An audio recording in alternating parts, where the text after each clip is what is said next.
What's up everybody, and welcome to another edition of AGR's Pop Culture Reviews. So a couple of months ago I did my official review on the Dark Knight's Metal Batman, and it was awesome. If you haven't already read this comic, you definitely should. The concept is one of the more original storylines that I've seen in the DC universe. Of course, I'm not going to give away any spoilers in case you haven't read the comic, but I will entice you a little bit. In the Dark Universe, there exist evil versions of our greatest DC champions. And when 7 evil versions of Batman, or Batmen, are recruited by Barbatos to invade the multiverse, the Justice League, of course, is tasked with facing horrifically twisted and perverse versions of themselves.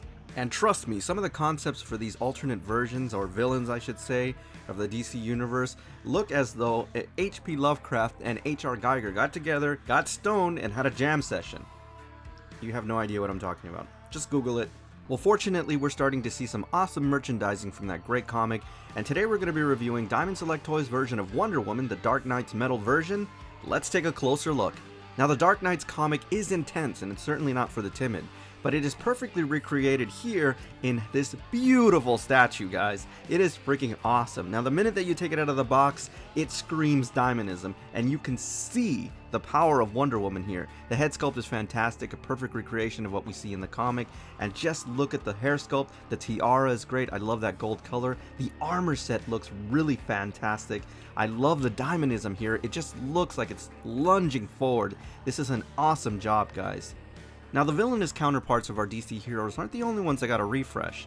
One of the things that really impressed me about the comics is how they kind of redesigned Wonder Woman's costume, or armor set. It is fantastic here. The color palette is wonderful, and I like the fact that they muted it a little bit. I love that gunmetal look, along with that muted bronze gold color, which looks great, but most importantly, I love her buckle, and it has that wonderful Wonder Woman logo. But what I really thought worked here was the tassels, which look really cool and give it a nice sense of Diamondism and 3-dimension. Now, one of the things that is probably most spectacular about this particular piece is definitely the shield. Again, you have that wonderful color palette of the gold and the gunmetal, but take a look at all the claw marks there, or scratch marks, indentations, whatever you want to call it. And trust me, if you've read the comic, you'll understand why this shield looks so worn, because she gets into some epic battles in the comic. And this is cool, guys. I just love the way they did this. Now, this is something pretty interesting. At times, to the detriment of the statue, there could be so much going on with a piece that it makes it look really busy. But here they actually did it very tasteful, and I think it's a good representation of the things that you'll see in the Dark Universe. I'm glad that they included this big-ass tentacle, which is something that's common in that universe. I love the suction cups here, the color palette is done really good, and if you look at the sword, it's slicing into the actual tentacle, and I thought that was just a nice, cool touch. Now, the lower section of this piece is truly awe-inspiring in terms of the art direction. Easily one of the most inspired stances that I've seen on a statue. The boots are done really well here. I love that red accent that really pops out throughout the statue, and complementing those red accents is that gold leaf, which really makes it stand out. It's really nice, guys. They've also done an incredible job in terms of the overall detail. And again, this side profile gives you that wonderful sense of Diamondism, especially in the dynamic of the tassels. Now, this is definitely a piece that you want to mirror because there is an incredible amount of detail on the reverse side. Not to mention that you really get the sense of power of Wonder Woman as she's attacking that tendril. The hair sculpt here is also really well done, especially the fan service. It looks really good, and I do love the robin's egg blue that they used for her brief this time around. That looks spectacular, guys, and you definitely want to accent that. It looks really great. You also see how her leg is kind of coming out of the statue, which again gives it a nice sense of 3 dimensions, so really mirror that one.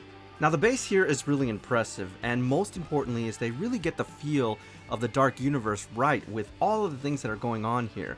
With the tentacle and those metal parts that are coming up, it mixes the kind of metal theme with the organic themes, and it looks really great, guys. And I think that overall they just did a good job. I love those purple hues, and the shading and accents are done very well without being too intrusive. Not to mention, given the size of the base, it's a relatively small footprint in relation to the statue. Now, even though this is readily available and it retails for under 40 bucks, it still earns my holy grail seal of approval, mostly because it is the first merchandising that is coming from that great comic, and I think those are going to be pretty special and very sought after by collectors. and this thing just looks awesome, guys. So if you like the comic, or if you want a different version of Wonder Woman, this is definitely the piece to pick up, and I'm pretty sure it's going to go up in value in the future. Now before I go, I just want to thank the folks over at Big Bad Toy Store for sending this wonderful piece over for review, and if you're interested in this and other collectibles, please visit www.bigbadtoystore.com. Alright everybody, so that's my official review on Diamond Select Toys' version of Wonder Woman, the Dark Knight's Metal version. As always, I thank you for tuning in, and I'll see you on the next AGR's Pop Culture Reviews.